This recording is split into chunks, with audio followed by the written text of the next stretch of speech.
How to change password in Grubhub app. I'm gonna guide you through the process on how to do it. Let's get started. First of all, on your phone, launch the Grubhub app. After you are in the app, make sure that you are logged in with your account. Once you are logged in, you will see this kind of app interface. Now, in order to change the password in your Grubhub account, you need to go to your account settings.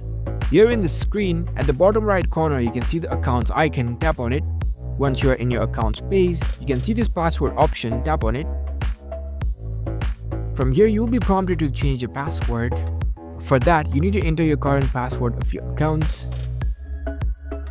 And right below that, in this new password field, you can set a new password for your account. You need to follow all these requirements and also make sure that your password is secured and easy for you to remember. Once you do that, tap on the save button. And after that, you will be able to successfully change your password in your Grubhub account. If you found this video helpful, don't forget to give this video a thumbs up and subscribe to our channel for more tech tips. Thank you for watching.